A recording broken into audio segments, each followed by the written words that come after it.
USP e doutorado em estatística pela Universidade de Wisconsin, em Madison. Ela é professora do Departamento de Estatística da Unicamp, sendo titular desde 2002, né? Tem experiência na área de probabilidade estatística. Atualmente é membro do Conselho Diretor da Sociedade Brasileira de Matemática e também coordenadora da área de Matemática, Probabilidade Estatística da CAPES. Nancy, é um imenso prazer contar aí com a sua colaboração, tá? Muito obrigada. E pode ficar à vontade para apresentar. Obrigada, Camila. Primeiro, queria agradecer pelo convite. É uma pena que eu não posso estar pessoalmente, gostaria muito de estar pessoalmente aí com vocês, mas me pegou bem no meio de uma viagem, por isso que o ambiente aqui não é exatamente o mais propício.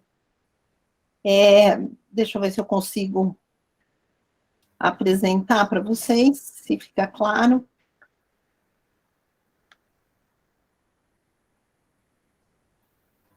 Ok, vamos ver.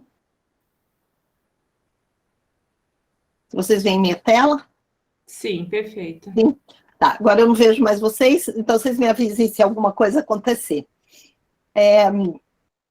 O que eu queria falar com vocês um pouquinho é um trabalho que tem vindo há bastante tempo. Há muito tempo eu colaboro com pesquisadores na área de linguística em análise de textos escritos de português europeu e português brasileiro. Esses trabalhos vêm vindo desde 2012, eu vou falar um pouquinho sobre eles, mas esse em particular, ele é parte da tese de doutorado do Vitor Fregulha Souza, que defendeu agora, no mês passado, na Unicamp, parte da tese dele. É uma parte de análise bayesiana desses textos escritos. A ideia aqui é que, em 1500, o português do Brasil e o português europeu eram exatamente o mesmo. Quando o Brasil foi descoberto, a gente tinha o mesmo português nos dois locais. Hoje em dia, quando a gente ouve, né, o português falado no Brasil e o português falado em Portugal, como a Jaqueline acabou de falar, que ela trabalha com pessoas de Portugal, você, ouvindo, você percebe que eles têm um ritmo diferente, né? Um ritmo linguístico diferente. E foram feitos estudos utilizando gravações, e utilizando gravações é possível determinar que o português europeu moderno, ele tem um ritmo mais parecido com as línguas do tipo inglês, alemão, Dutch, holandês, né? Enquanto que o português brasileiro, ele tem mais a ver com as línguas silábicas, que é o francês, o espanhol. Né? Então, essa divisão entre o ritmo da língua do português europeu moderno para o português brasileiro ocorreu em alguma data, né, entre 1500 e 2000. O ponto é que os linguistas não conseguem identificar exatamente essa data, eles conseguem identificar alguma mudança sintática na língua, mas a ideia não é verificar mudanças sintáticas na língua, né? Então, a gente tem um desafio nesse problema, que é o seguinte, são duas questões que a gente gostaria de abordar. Se existe algum padrão rítmico que caracteriza e distingue o português brasileiro do português europeu moderno. Né? E, como eu disse, em gravações, isso foi feito através de comprimentos de sílabas, né, de vogais e consoantes. Mas a gente não tem como fazer isso nos textos escritos. Os textos históricos, a gente não tem gravação dos textos históricos. Então, o objetivo é se a gente consegue capturar padrões rítmicos que distinguem as duas línguas em textos escritos. Aqui uma coisa importante é que a gente não está interessado em diferenças sintáticas. Por exemplo, o português europeu, ele usa ênclise muito mais do que próclise. Não sei se vocês lembram lá do colégio, né? No Brasil, a gente sempre coloca, a maioria das vezes, a gente coloca o pronome antes do verbo. enquanto que no português europeu o pronome é colocado depois do verbo, né? Então, um português europeu nunca falaria te amo, colocar o T antes do amo, falaria o contrário. Mas não é isso que a gente está procurando. A gente está procurando alguma coisa que caracteriza ritmo e não sintaxe. Né? Então, o ponto que a gente tem é que a gente gostaria de saber se a forma como a gente escreve o português caracteriza a forma de falar o português, ou seja, se a gente escolhe as palavras para falar, de modo que a gente tenha preferências distintas de padrões rítmicos. O nosso banco de dados, a gente trabalhou com banco de dados, é importante trabalhar sempre com corpus anotado, né? Então, existem vários corpos anotados de textos escritos. O nosso corpus anotado, a gente utilizou a Linguateca de Portugal. Esse corpus, ele contém edições dos jornais Folha de São Paulo, do Brasil, e do Público, de Portugal. A gente olhou as 365 edições de 1994 e 95. Dessas 365 edições, a gente selecionou aleatoriamente 80 artigos desses anos. Então, a gente selecionou 20 artigos de cada ano para cada jornal. Então, a gente tem 20 artigos da Folha de São Paulo para 1994, 20 artigos para 1995, e o mesmo para o Público.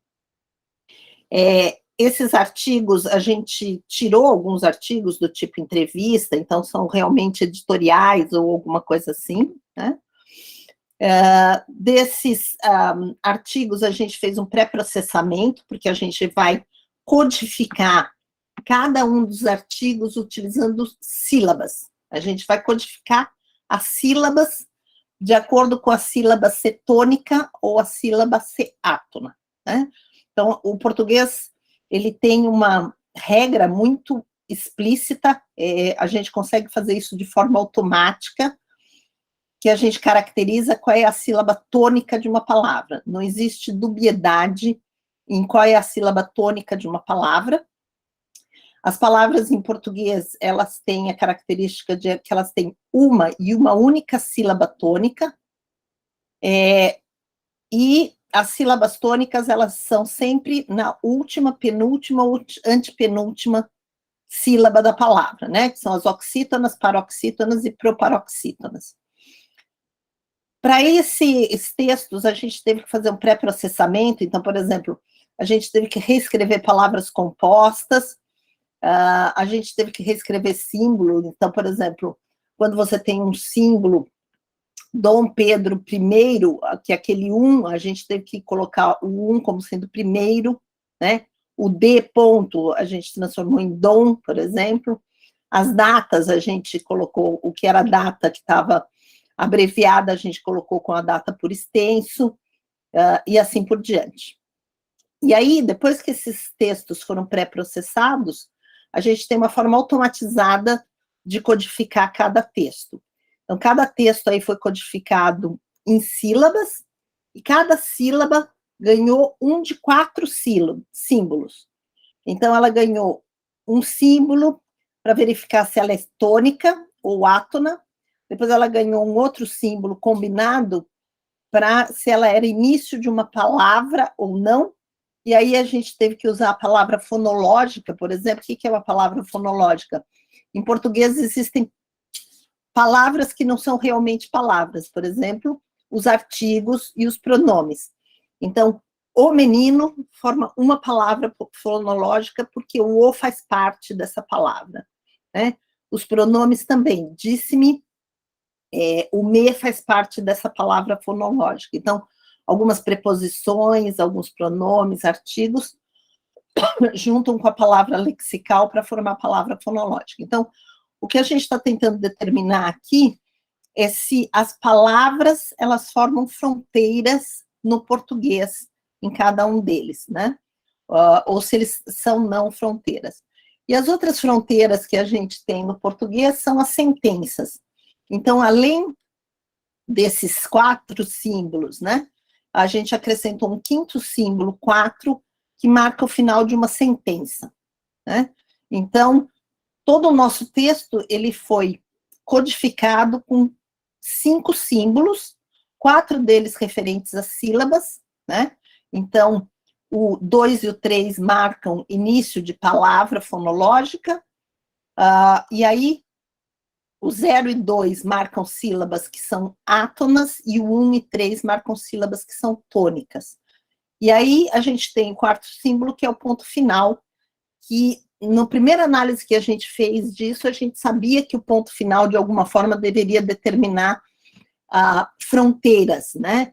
Ou seja, quando eu termino uma sentença, eu começo a outra esquecendo o passado. Essa é a ideia. A gente agora vai modelar essas sequências de símbolos como sendo variáveis aleatórias dependentes e não mais independentes. E o símbolo 4, ele foi colocado com a intenção de que provavelmente ele marcaria um ponto de renovação. Mas a gente iria testar isso, a gente colocou isso para ver se a gente conseguia testar isso. Então, por exemplo, uma sentença do tipo, o menino já comeu o doce, eu esqueci de pôr o ponto final, ela é codificada como sendo, a primeira palavra é o menino, e a sílaba tônica é o ni. Então, ela é codificada como 2, 0, 1, 0. Já é uma palavra fonológica, e ela é início de palavra, e ela é acentuada. Comeu é outra palavra, a sílaba tônica é meu, então ela é 2, 1. O doce é uma outra palavra fonológica que começa não tônica, a sílaba tônica é o do, e o ponto final é codificado como 4. Então, todos os nossos textos foram codificados dessa forma, cada texto tem mais ou menos 2.000 sílabas. Alguns textos são maiores, alguns textos são menores. Bom, como é que a gente vai codificar, né? Então, agora eu tenho os meus textos, eles são formados de mais ou menos 2.000 símbolos desse tipo. 2, 0, 1, 0, 3, 2, 1, 2, 1, 0, 4, 1, 2, 3. Então, por exemplo, depois do 4, eu sei que eu não posso ter nem um 0, nem um 1, porque eu vou sempre começar uma palavra nova, né? Então, a gente vê que depois do 4, eu não tenho uma coisa que seja independente, eu não posso colocar um outro símbolo, eu não posso colocar um outro símbolo 4, eu não posso colocar um 0, e eu não posso colocar um 1. Outra coisa, como eu falei, todas as palavras no português têm um e um único acento, uma única sílaba tônica. Então, por exemplo, se eu tenho um 3 e uma palavra, depois do 3 eu nunca posso ter um outro 3, não, um outro 3 eu posso, eu nunca posso ter um 1, né? Então, eu não posso ter 2 sílabas tônicas na mesma palavra. Bom, como é que a gente vai modelar isso? A gente vai modelar isso utilizando cadeias estocásticas, cadeias de Markov, né? Então, eu vou dizer o seguinte, que a probabilidade de eu colocar o próximo símbolo, ela depende dos símbolos anteriores, não só do símbolo imediatamente anterior, mas dos símbolos anteriores. Então, é uma cadeia de Markov de memória maior do que 1. E se a gente começa a trabalhar com cadeias de Markov de memória maior do que 1, com 5 símbolos, o número de parâmetros que a gente tem, ela começa a crescer de forma muito grande. Então, para cada tamanho de memória, né, eu tenho 5 elevado a, se a minha memória é R, eu vou ter 5 elevado a R passados. E para cada um dos 5 elevado a R passados, eu tenho que estimar 4 probabilidades, né? Porque as probabilidades somam 1. Então, é 4 vezes 5 elevado a R. E se R começa a ser do tamanho 5, por exemplo, que é o caso que a gente estava querendo fazer aqui, ou 10, esse número de parâmetros é inviável. Eu não tenho observações suficientes para estimar esse número de parâmetros. Então, a gente precisa trabalhar com um modelo que seja mais econômico. E modelos mais econômicos de cadeias de Markov são as cadeias de Markov de alcance variável, de memória variável. Ou seja, são cadeias de Markov cuja a probabilidade de transição para o próximo símbolo, ele depende do passado, né? Por exemplo, de 5 passos no passado, mas nem sempre ela depende de 5 passos no passado. Por exemplo, a gente imagina que quando eu olho para trás e eu vejo um 4, isso significa que eu terminei a sentença anterior e a minha próxima sentença não depende da sentença anterior. Então, a gente imagina que olhando para trás e vendo 4, a gente tem acaba a memória, pelo menos para aquele passado, a memória é de tamanho 1. Em compensação, se eu olho para trás e eu vejo um 0, eu tenho que olhar mais para trás, porque talvez eu tenha que encontrar pelo menos a sílaba tônica, né? Esses modelos, eles foram introduzidos na literatura, mas na teoria de informação, por John Rissanen, em 1983, como uma ferramenta para compressão de dados. Ele, de alguma forma, ele é a base de compressão de dados do tipo zip, que a gente usa para comprimir arquivos. Né? Mas depois disso, eles foram usados em muitas outras áreas para modelar dados do tipo linguística, que é o nosso caso, biologia, música. Ele é utilizado para sequências de DNA, proteínas. Então, elas são uma classe muito rica para modelar símbolos discretos, pelo menos até agora. Tá? Bom, o que eu vou chamar de contexto é o que o Rissanen propõe identificar como sendo qual é o passado significante para eu poder prever o próximo símbolo. Né? Então, no caso do exemplo que eu dei, o 4 seria um contexto. Olhando o 4, eu não preciso saber mais nada do passado. Né? Então, a pergunta é, olhando agora meus conjuntos de dados, eu consigo identificar quais são os contextos interessantes? Quais são os contextos importantes? Isso é que é importante em compressão de dados, e é isso o que a gente acha que caracteriza os nossos textos. Não são as probabilidades de transição, mas são realmente quais os pedaços do passado que são importantes para predizer o próximo símbolo da cadeia. Tá? E da forma como é feita esses contextos, eles sempre podem ser representados por uma árvore, que a gente chama de árvore probabilística de contextos. Né? Então, ela vai ser uma árvore com uma raiz, e cada uma das folhas da minha árvore vão ter etiquetas que são associadas com as probabilidades de transição. Só para dar um exemplo, aqui eu teria à direita uma árvore uma cadeia, representação em árvores de uma cadeia de Markov de memória 3. Tá?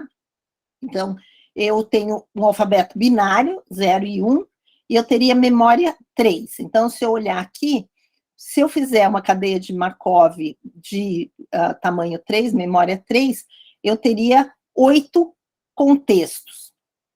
No caso de cadeias de Markov de memória variável, se eu tivesse as probabilidades de transição, as etiquetas desses últimos contextos amarelos à esquerda, se elas forem todas iguais, e depois elas forem iguais para o passo anterior, eu não preciso olhar 3 passos no passado, eu precisaria olhar só um passo no passado, tá? E se eu olho no passado e eu vejo um 0, eu não preciso olhar mais para trás, porque eu sei que as probabilidades de transição são todas iguais para todos esses passados. E se, por exemplo, os roxinhos, né, os contextos roxinhos, tiverem a mesma probabilidade de transição, eu também posso cortar esse galho. Então, a cadeia da esquerda é a representação de uma cadeia de Markov de memória 3, com algumas restrições nas probabilidades de transição, restrições lineares na probabilidade de transição. E o nosso objetivo é verificar se para os textos a gente tem essa redução no nosso espaço de contextos. E quais são os contextos que são importantes? Os contextos, nos nossos casos, representam as fronteiras da língua. Então, a gente quer verificar se o ponto final é um contexto e se as palavras são contextos, né? Se elas são pontos de renovação.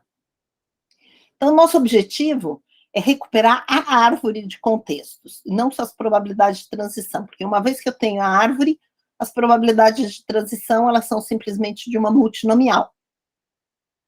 A gente tem um artigo que eu vou falar sobre ele rapidamente, em 2012, onde a gente fez uma análise frequentista, a gente fez uma estimação utilizando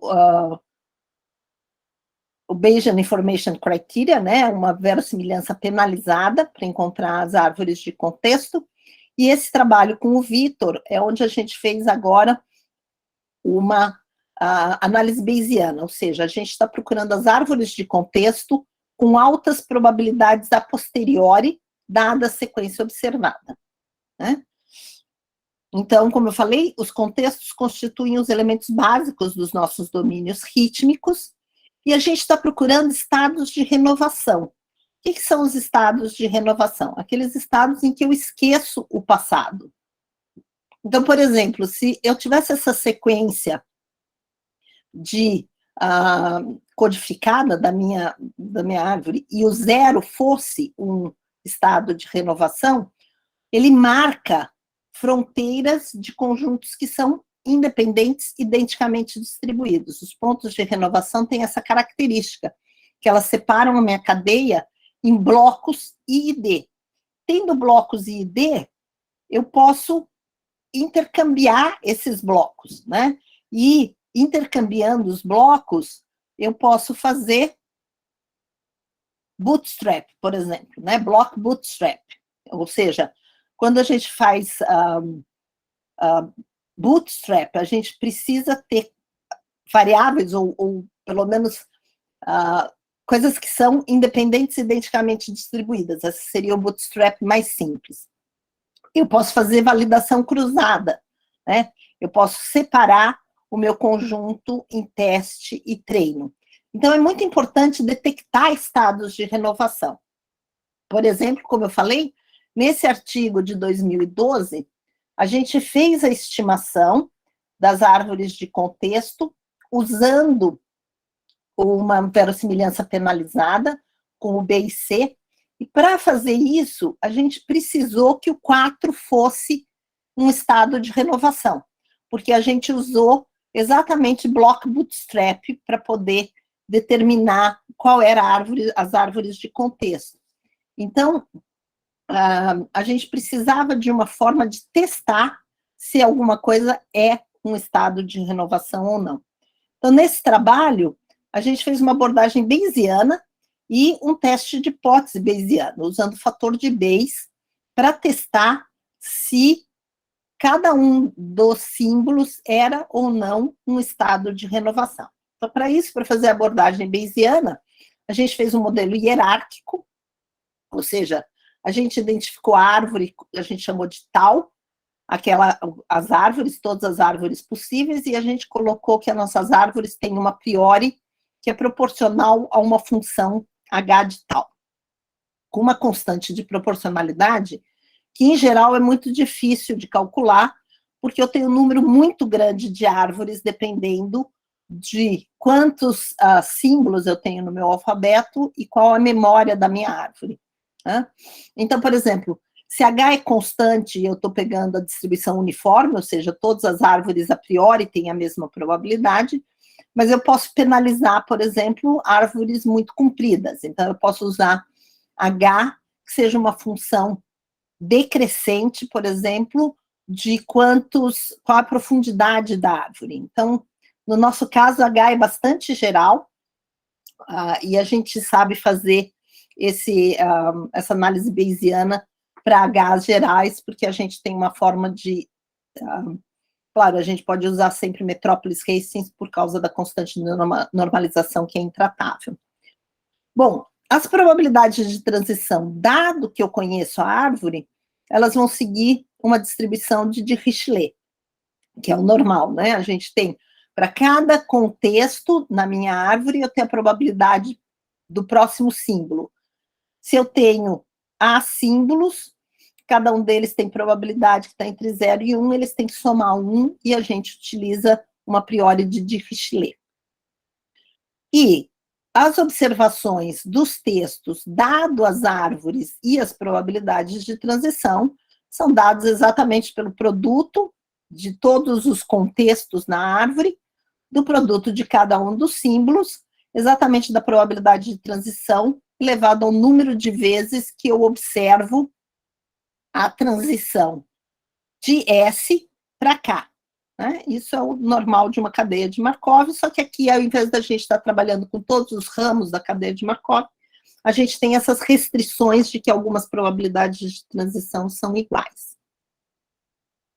Bom, o interessante desse modelo hierárquico é que a gente não está interessado nas probabilidades de transição, a gente está interessado na posteriori de tal dado Z. Eu não quero a posteriori de tal IP dado Z, porque eu só quero a posteriori das árvores. Mas da forma como é feita aqui, a Dirichlet junto com a multinomial, elas conjugam e eu posso integrar o P. Né? Ela fica uma expressão feinha, tem esse Q aqui, que tem uma expressão feia, mas esse Q é dado em termos da função gama, ou seja, ele é factível de calcular sem nenhum problema. Para simplificar a notação, eu vou chamar isso aqui de Q. Então, a distribuição conjunta de tal e Z, ela nada mais é do que a priori de tal vezes essa Q de TZ. Né? Então, a gente pode pensar que, de alguma forma, essa aqui é a verossimilhança de Z dado tal. Bom, para a gente testar a hipótese de renovação, a gente usa o fator de Bayes. Em teoria bayesiana, a gente não faz teste de hipóteses, a gente calcula, né, o fator de Bayes de uma hipótese comparado com o seu complementar. Então, de alguma forma, a gente está testando a hipótese de que há um estado, por exemplo, o 4 é estado de renovação na minha árvore, contra a hipótese alternativa de que o 4 não é um estado de renovação. Como é que a gente faz isso? A gente calcula o fator de Bayes, né? A gente compara essas probabilidades aqui, de alguma forma, eu tenho que comparar a evidência, né, do meu modelo sob a hipótese nula e sob a hipótese alternativa. Como é que a gente faz isso? A gente modifica a nossa priori.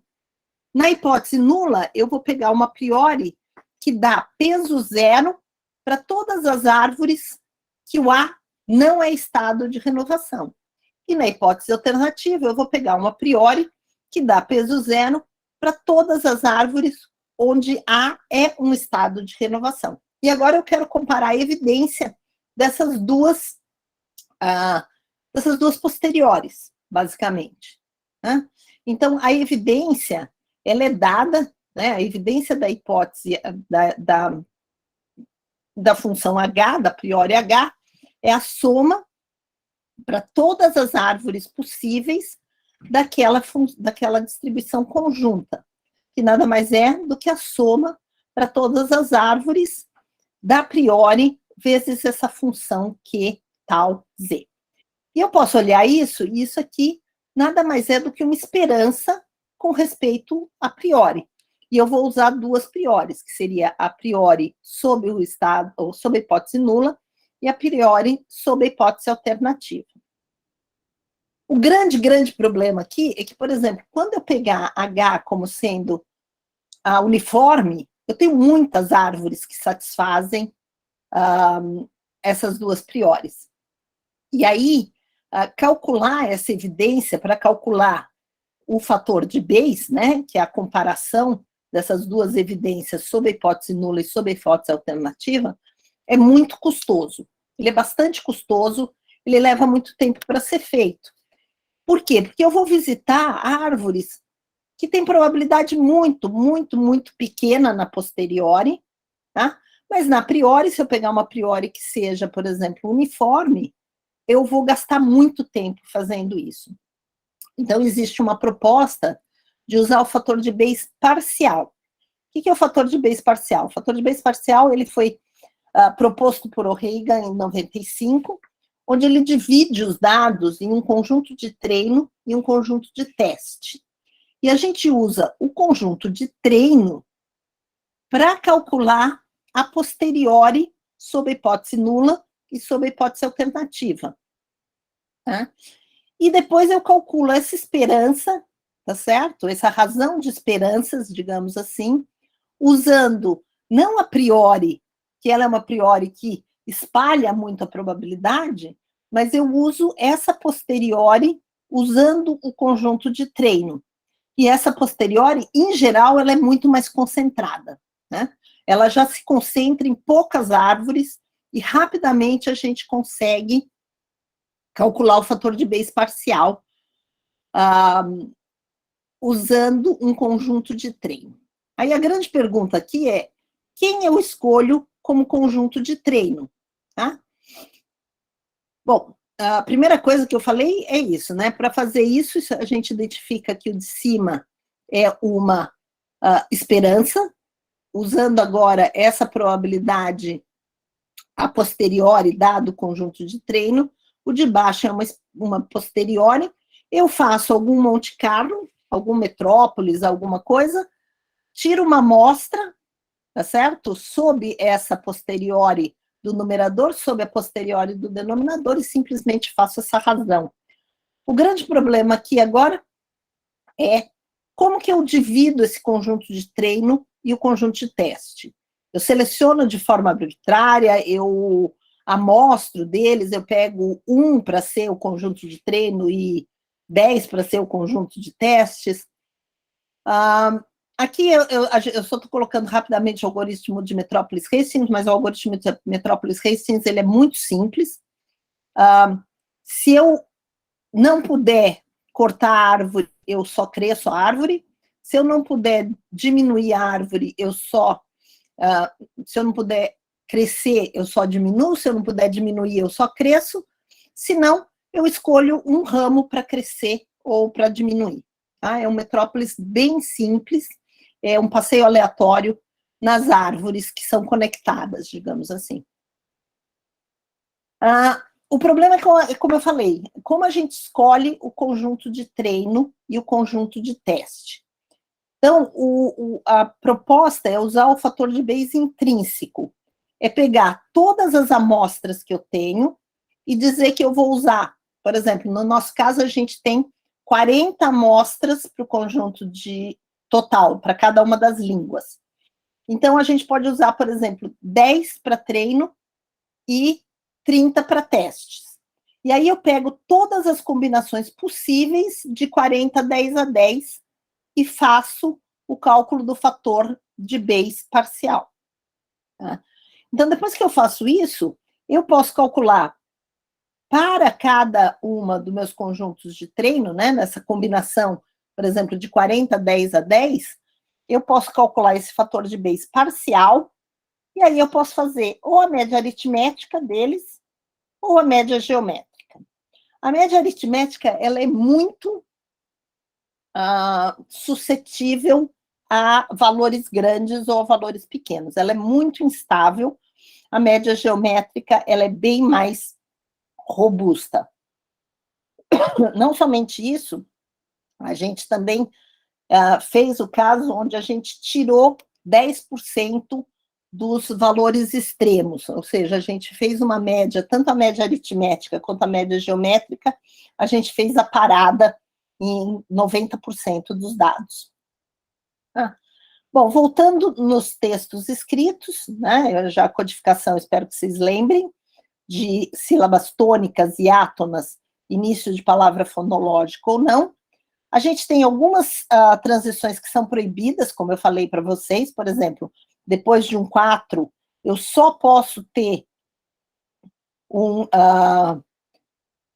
depois de um 4, tem deixa eu colocar aqui. Depois, sumiu minha apresentação. Depois de um 4, tá vendo? Eu só posso ter um 2 ou um 3. Depois de um 3, eu posso ter um 0, mas eu não posso ter um 1. Depois de um 2, eu posso ter 0 e 1, mas eu não posso ter 2, e 3 e 4, e assim por diante. Essas transições a gente vai refletir na priori. Minha priori vai ter transições proibidas.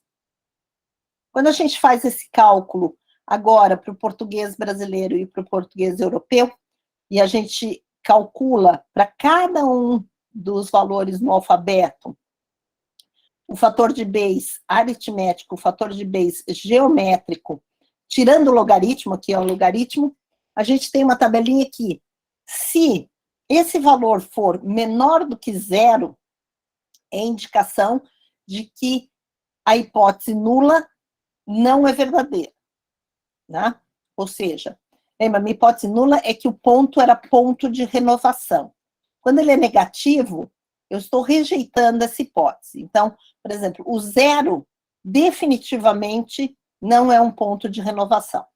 Nenhum dos casos ele aparentou com uma super evidência. Menos 10.000 é uma evidência muito forte.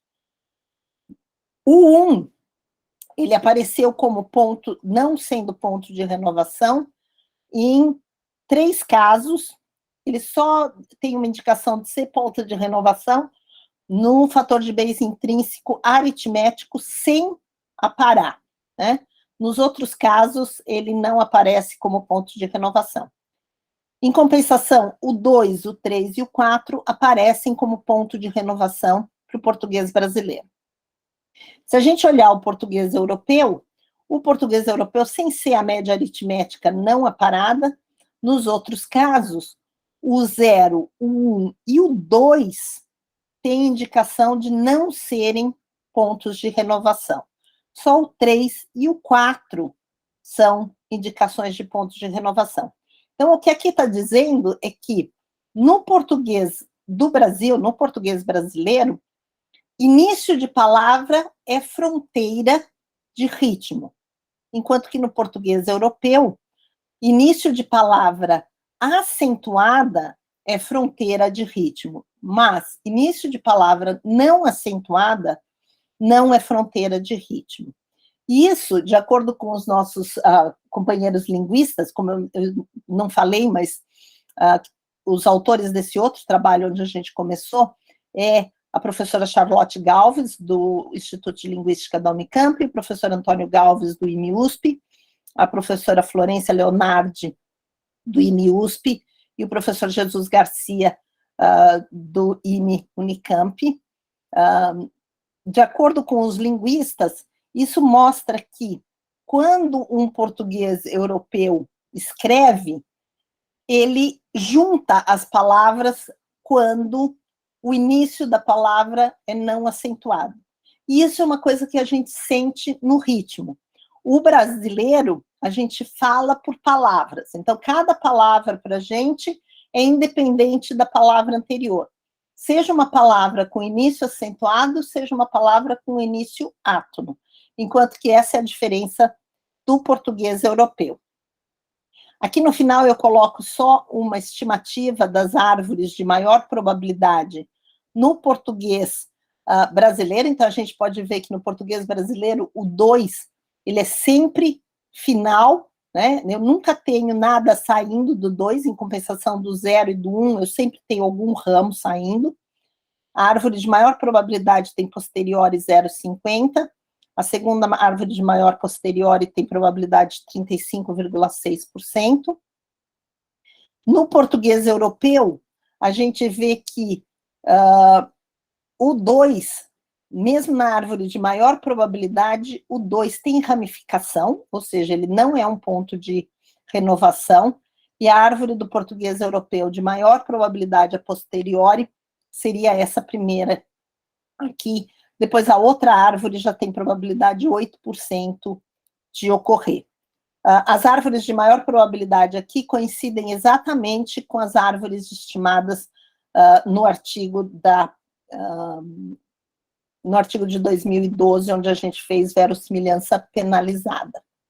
Bom, eu espero não ter passado do tempo, porque eu não tenho nenhum relógio. Eu agradeço vocês. Eu gosto sempre de mostrar essa foto. Ela é uma foto antiga do IMEC, ela não tem, agora a gente tem um elevador aqui, para as pessoas que estão ficando mais velhas como eu. Eu não sei se vocês conhecem o IMEC, certamente a Camila sente saudade do IMEC. Eu gosto dessa foto porque a minha sala é aqui no segundo andar à esquerda, perto da escada, e dá para ver que minha porta está aberta, como sempre, exceto agora no período de pandemia, mas fora do período de pandemia, minha porta está sempre aberta. Se vocês vierem visitar o IMEC, por favor, passem lá e venham conversar. Muito obrigada.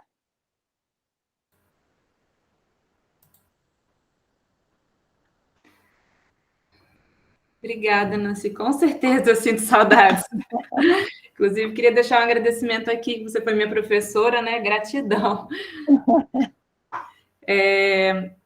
Alguma pergunta? Comentários? Vamos agradecer, então, a professora Nancy. Se alguém quiser...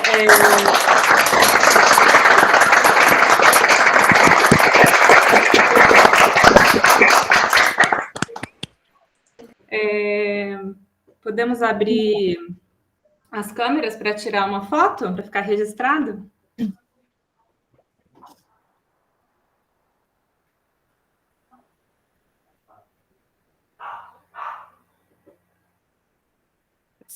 Está meio escura, mas desculpa. Walter, se você puder tirar a foto, Nancy, aqui no chat está todo mundo agradecendo a palestra, dizendo que foi ótima, te dando parabéns. E obrigada novamente.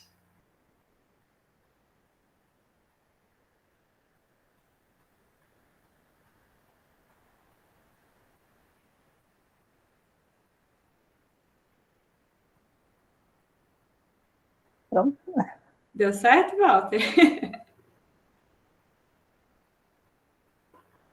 Só um minutinho, o computador travou. Eu vou aproveitar, então, enquanto a gente está aqui para tirar a foto, para dar os últimos recados, né? O evento continua na parte da tarde, das 2 às 4 a gente tem um mini curso que vai ser presencial no auditório do Departamento da Matemática. E na parte também da tarde, depois do mini curso, nós temos 2 palestras que serão online, mas também serão transmitidas via telão no auditório do Departamento da Estatística, né? Estão todos convidados.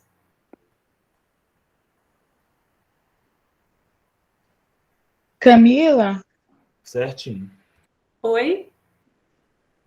Eu gostaria só de fazer um pedido. Quando você tiver com o palestrante, quando estiver assim no fim da palestra, para não se afastar muito do microfone, que aí ele se afasta às vezes para tirar uma dúvida de alguém da plateia, e a gente que está assistindo virtual não consegue ouvir a pergunta, nem o que ele está respondendo. Ah, tá, no formato contrário, né? Quem está o palestrante presencial, isso? Isso, presencial.